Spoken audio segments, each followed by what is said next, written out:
Here is a number that most Americans carry around every single day without fully understanding the weight of it. $1 trillion.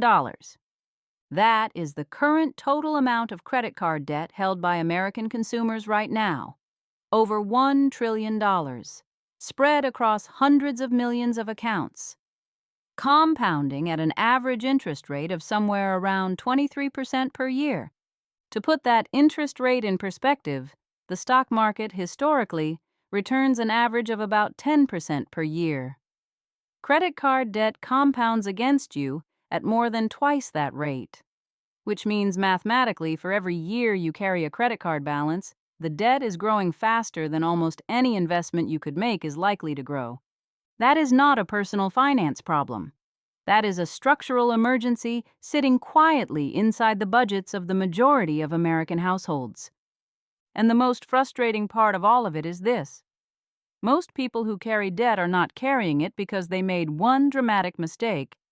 They are carrying it because of a slow accumulation of ordinary moments, a medical bill here, a car repair there, a month where the income dipped and the expenses did not, a period of unemployment that required the card to cover the gap, and then the balance sat and the interest arrived, and suddenly a collection of completely understandable decisions became a number that feels genuinely hard to climb out from under.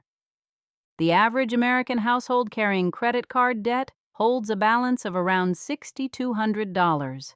At 23% interest, that balance generates approximately $119 in interest every single month, money that goes directly to the bank in exchange for nothing. No product, no service, no asset. Just the ongoing cost of a balance that never quite reaches zero. Today, we are going to change that. Not with a magic solution. Not with a debt consolidation product or a bankruptcy filing or a get-out-of-debt scheme that promises results nobody can actually deliver. With something much simpler and much more powerful. A clear understanding of the two proven debt payoff methods that have helped millions of people eliminate debt permanently, and an honest conversation about which one is actually right for you. Because the method matters, and the reason it matters is not mathematical, it is psychological. And understanding the difference between those two things is the key that unlocks the whole strategy. Let us start with two people. Meet Darnell and Rosa. Darnell is 31 years old. He works in IT project management and earns about $68,000 a year. By most measures, he is doing well. But sitting underneath his relatively comfortable life is a debt situation that has been stressing him out for 3 years. He has 4 credit card balances. Card 1, a store card he opened for a furniture purchase in 2021. Balance, $800. Interest rate, 29%. Card 2, a general purpose card he has had since college. Balance, $2,200. Interest rate, 19%. Card 3, a travel card he opened for the sign-up bonus and then gradually used for everyday expenses during a tight period. Balance, $3,800. Interest rate, 22%. Card 4, a card that absorbed most of a medical emergency 2 years ago. Balance, $4,700. Interest rate, 17%. Total debt, $11,500. Total monthly minimum payments, approximately $290.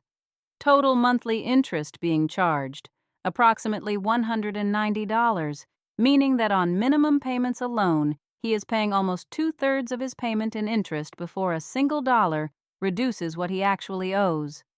Darnell has been making minimum payments for 18 months. His total balance has dropped by approximately $400. $400 in 18 months of payments. This is the minimum payment trap, and it is one of the most expensive features of consumer debt that most people do not fully understand until they sit down and do the actual math. Now meet Rosa. Rosa is 28. She works as a paralegal and earns about $54,000 a year. Her debt situation is different from Darnell's in its shape, but identical in its emotional weight. She has 3 balances. Card 1, a credit card she used heavily during a period between jobs 2 years ago. Balance, $5,200. Interest rate, 24%. Card 2, a card that carries the remainder of a dental procedure her insurance did not fully cover. Balance, $1,400. Interest rate, 21%. Card 3, a retail card she opened for a discount and then gradually used. Balance, $650. Interest rate, 27%. Total debt, $7,250. Total monthly interest being charged, approximately $138. Rosa has tried to pay down her debt 3 times in the last 2 years.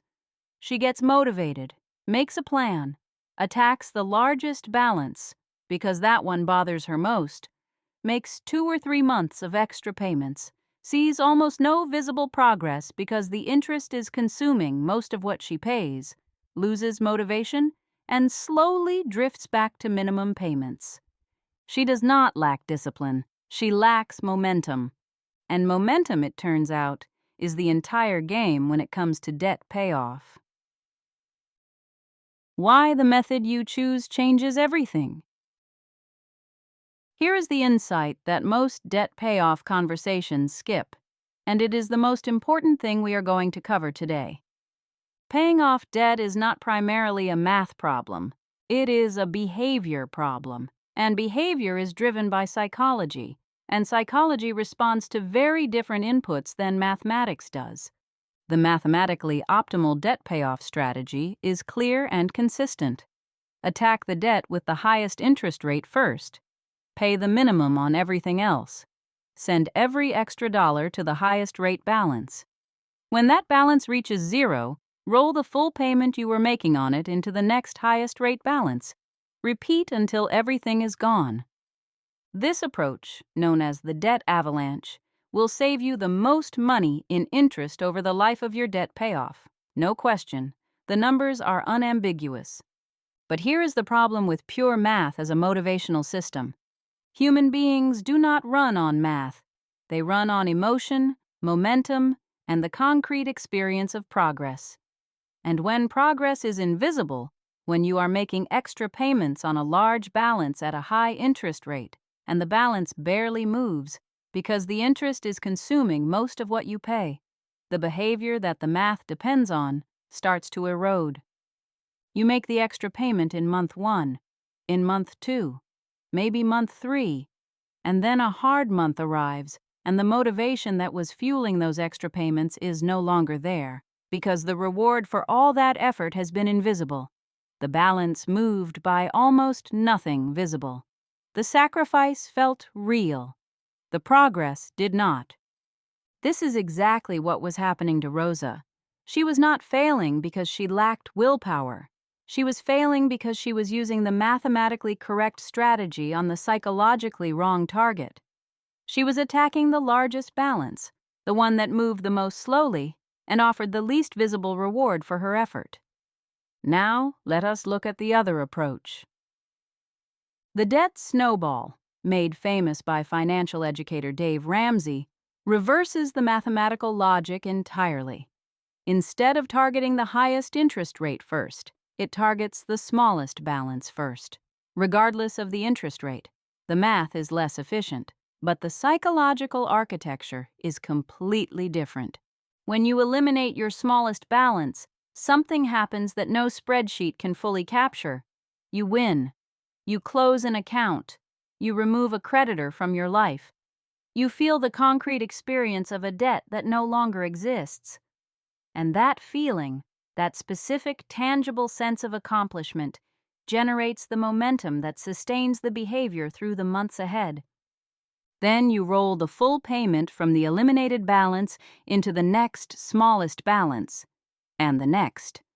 And as each balance disappears, the payment rolling forward grows larger, like a snowball picking up mass as it rolls downhill. By the time you reach the largest balance, you are attacking it with the combined payment power of everything you were paying on all the smaller balances, plus whatever extra you have been contributing throughout. Is it the cheapest path mathematically? No. Is it the path most people actually complete? Research consistently says yes. A study published in the Journal of Consumer Research found that people who focused on paying off their smallest debts first were significantly more likely to eliminate their total debt than people who focused on the highest interest rate, even when the mathematically optimal approach would have saved them money in interest. The best debt payoff method is not the one that looks best on a spreadsheet. It is the one you will actually stick to long enough to finish. Running the numbers for Darnell and Rosa. Let us take this from theory into the real numbers of our two characters, because seeing the actual math laid out clearly is what makes this real. Darnell has $11,500 across 4 cards. He has decided he can commit $250 per month above his minimum payments to debt elimination. That is his debt payoff budget, $540 per month total when combined with minimums. If Darnell uses the debt avalanche and attacks his highest interest rate first, the store card at 29% with an $800 balance, he eliminates that balance in approximately 4 months.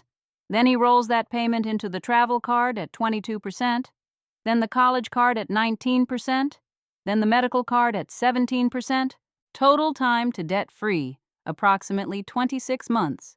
Total interest paid, approximately $1,800. If Darnell uses the debt snowball and attacks his smallest balance first, the same store card at $800, which happens to be both the smallest and the highest rate in his case, his first few months look identical. But then he rolls into the college card at $2,200, then the travel card, then the medical card. Total time to debt-free, approximately 28 months. Total interest paid, approximately $210. The difference between the two approaches for Darnell, about $300 in extra interest and 2 additional months. That is the real mathematical cost of the snowball over the avalanche in his specific situation. Whether that $300 is worth the psychological advantage of the snowball approach is a personal calculation. For someone who has strong discipline and responds well to mathematical logic, someone who can watch a large balance move slowly and stay motivated by knowing they are saving the most money, the avalanche is the better choice. For someone who needs visible wins to maintain momentum, someone who has tried and abandoned debt payoff plans before, the snowball may be worth every dollar of extra interest it costs. Now let us look at Rosa. Rosa has $7,250 across 3 cards. She decides she can commit $150 per month above her minimums. Total debt payoff budget, approximately $275 per month. If Rosa uses the debt avalanche and attacks her highest interest rate first, the primary card at 24%, with a $5,200 balance, she makes progress. But the balance moves slowly in the early months because the interest is significant and the balance is large. After 4 months of extra payments, the balance has dropped by approximately $450.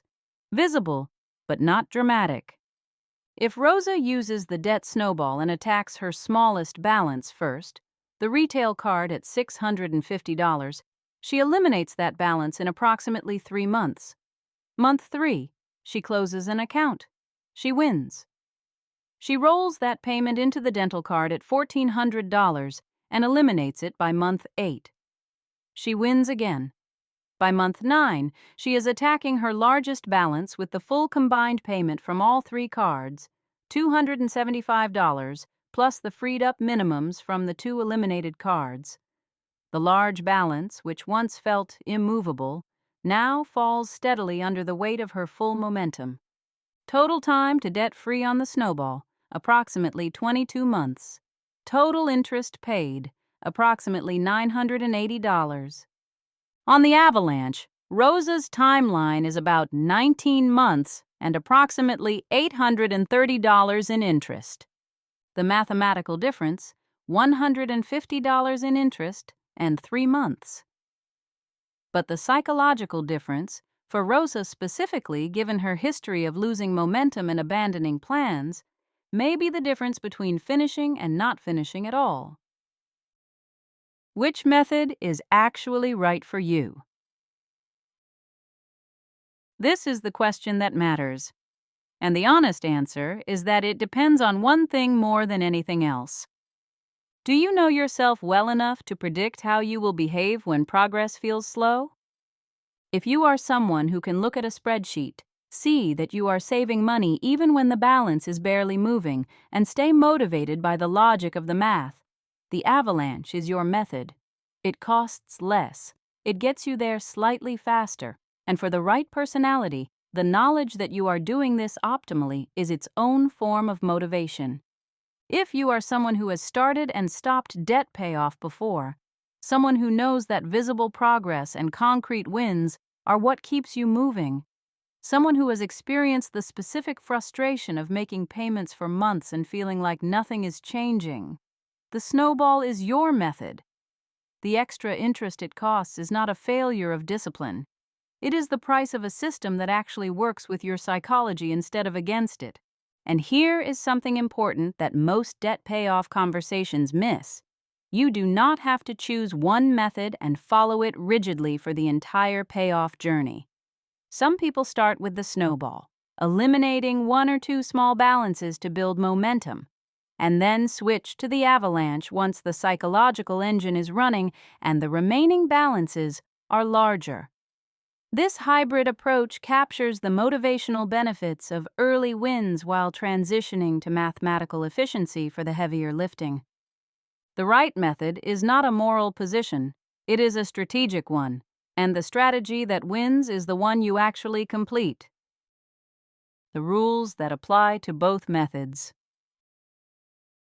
Regardless of which approach you choose, several principles apply universally to any debt payoff strategy that has a real chance of working.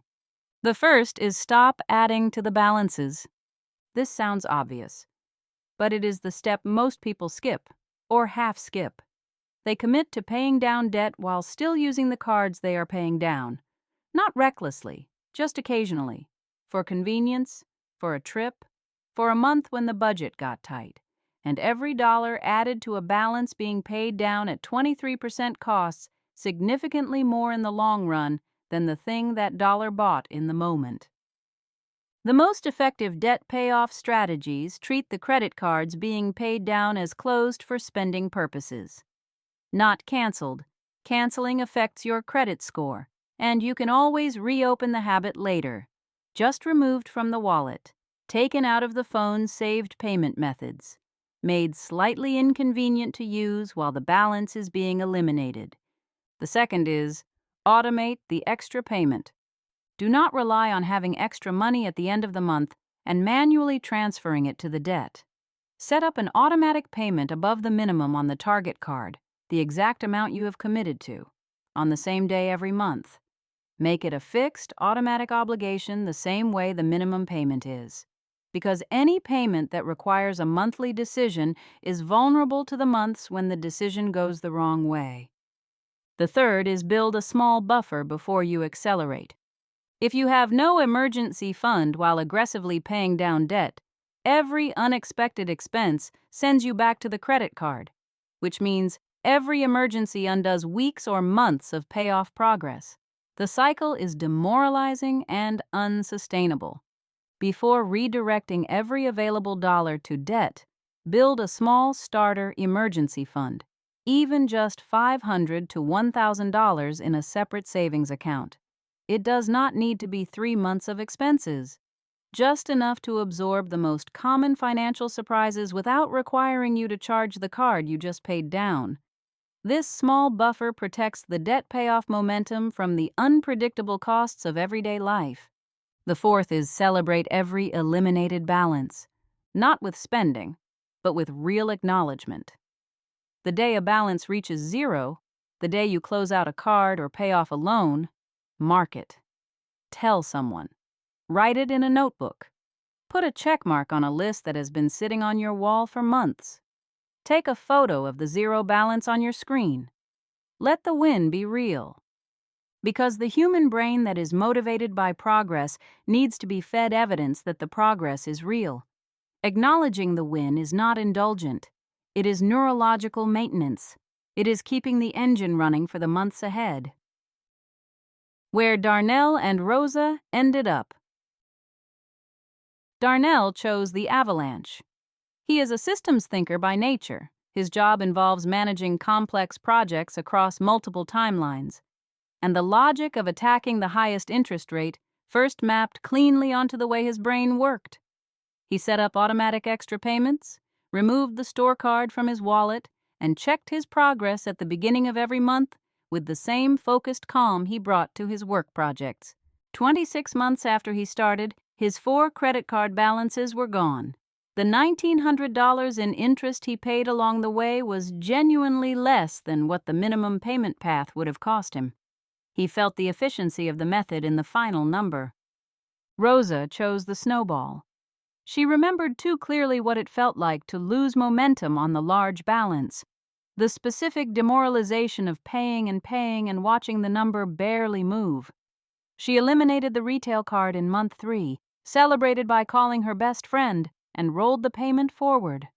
The dental card was gone by month 8.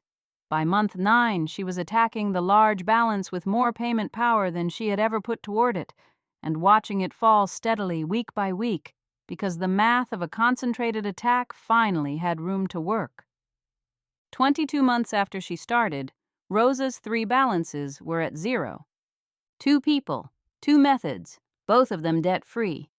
The method that worked for Darnell would not have worked for Rosa.